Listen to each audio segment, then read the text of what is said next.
જય માતાજી મિત્રો, સ્વાગત છે આજના નવા વ્લોગ વિડીયોમાં।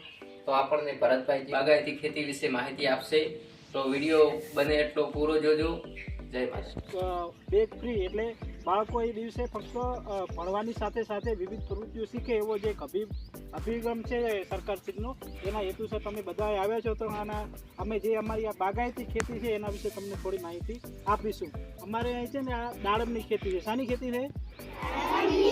દાડમ એક એવો પાક છે, બાગાયતી પાક કેવો, અને દાડમ વર્ષની અંદર ખેડૂત પોતાની અનુકૂળ મુજબ વર્ષની અંદર 2 વખત લઈ શકે। એટલે એક વખત આપણે ફળ બેસાડીએ, આ ફૂલ એક વખત આવે, એના પછી એ પાક એ ફૂલમાંથી દાડમ બનતો અને પાકમાં કેટલા 5 મહિનાનો ટાઈમ લાગે, 5 થી 6 મહિનાનો અંતર, બરાબર। એટલે ખેડૂત જો એવું ઈચ્છે તો એ વર્ષની અંદર 2 વખત પણ દાડમ લઈ શકે, બરાબર।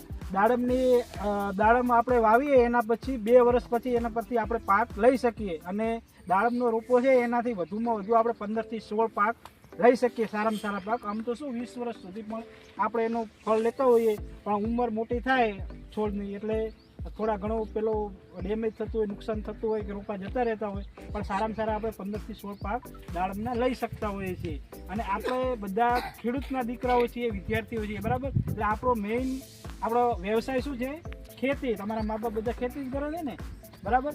પણ તો તમે અમારા બગીચાની મુલાકાતે આવ્યા છો તો તમને હું એટલું જ કહું કે તમારે ઘરે જઈ અને તમારા મમ્મી પપ્પાને એક સલાહ આપવાની કે ભાઈ આપણે ખેતી કરીએ છીએ, પણ ખેતીની અંદર જે આપણે રાસાયણિક ખાતરો અને જે દવાઓનો ઉપયોગ કરીએ છીએ એ ઓછામાં ઓછો કરીએ। કારણ કે રાસાયણિક ખાતરો અને જંતુનાશક દવાઓનો જે આપણે વધુ પડતો ઉપયોગ કરીએ છીએ એનાથી શું થાય છે? આપણા શરીરને નુકસાન થાય છે, અને આવનાર સમયની અંદર આવા રાસાયણિક ખાતરો અને દવાઓને લીધે આપણે વધારે નુકસાન ના ભોગવવું પડે। એટલે આપણે ઘરે બધાને એ સલાહ આપવાની કે જે આપણે યુરિયા ખાતર નાખીએ છીએ અને મચ્છર મારવાની કે જે તે દવા આપણે છાંટતા હોઈએ છીએ એનો શું કરવાનો? ઉપયોગ ઓછો કરવાનો।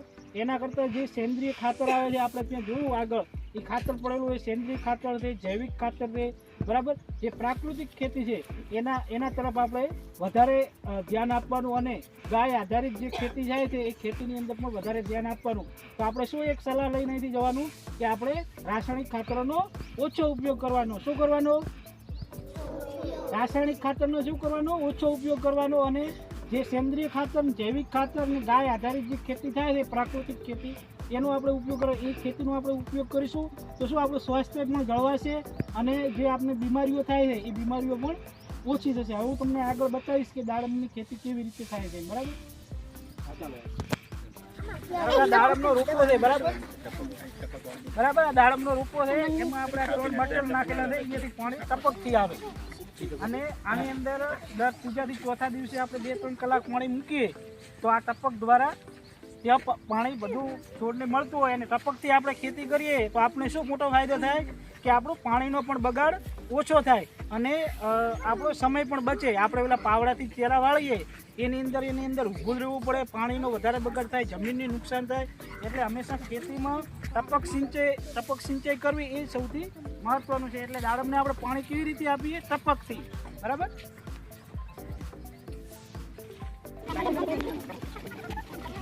વધુમાં વધુ એક રોપા પર 30 થી 40 કિલો સુધીની પણ દાડમ આવે। કેટલી આવે?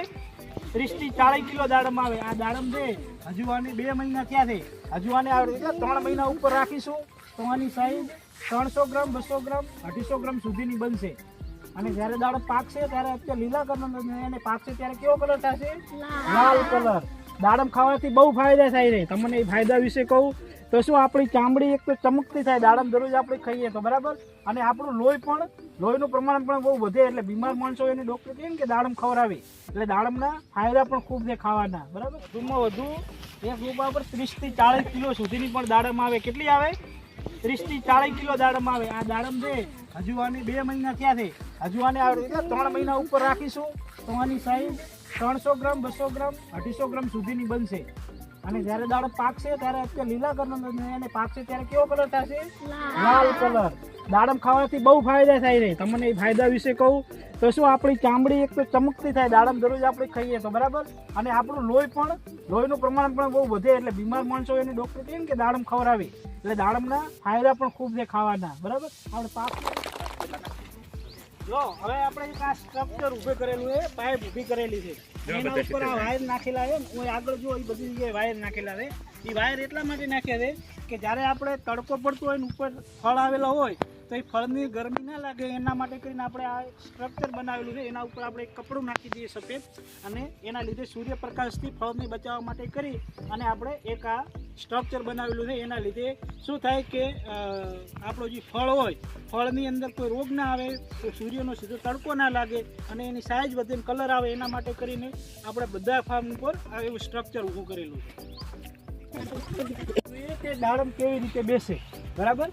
સૌપ્રથમ શું કરવું પડે કે આમાં એક ઇથરાઇલ નામની દવા આવે, એ આપણે સૌપ્રથમ કટિંગ કરવું પડે. દાડમનો જે આ વધારાના જે દાડો હોય તો આપણે પહેલાં કાતરથી કટિંગ કરી નીચે નાખીએ, પછી બધો બગીચો આખો સાફ થઈ જાય, પછી આપણે ઇથરાઇલ નામની દવા આવે, એનાથી શું છે આ પાકા પાંદડા એ બધો સરી જશે અને નવા પાંદડા આવશે. એની સાથે સાથે ફૂલ આવશે. ધારો કે ફૂલ આવેલો છે, બરાબર. ફૂલ બે પ્રકારના આવે, એક નર અને માદા, બરાબર. એટલે આ નર અને આ બેનો જે આ ફલીકરણ થાય એટલે એની અંદરથી દાડમ બને. નર હોય એ પડી જાય પછી પાકો થઈ, અને માદા હોય એ દાડમ બને, અને દાડમ ધીરે ધીરે મોટી થાય. અને એના ઉપર વિવિધ પ્રકારની જે આપણે દવાઓ, ઓર્ગેનિક દવાઓનો જે ઉપયોગ કરીને એનો છંટકાવ કરતા હોઈએ તો ધીરે ધીરે એની સાઇઝ વધે અને છેલ્લે 5 થી 6 મહિના સુધી પાકી અને આપણે બગીચાની અંદર વીણે એવો દાડમ થતો હોય છે. એટલે દાડમ કેવી રીતે બેસે એનો પણ આપણે તમને પ્રોસેસ એક બતાવીએ. તો મિત્રો, અમારો વિડીયો તમને કેવો લાગ્યો? ગમે હોય તો લાઈક કરજો, શેર કરજો અને ચેનલને સબસ્ક્રાઈબ કરજો. અને આ વિડીયો તમને કેવો લાગ્યો એ કોમેન્ટમાં જરૂર બતાવજો. જય માતાજી.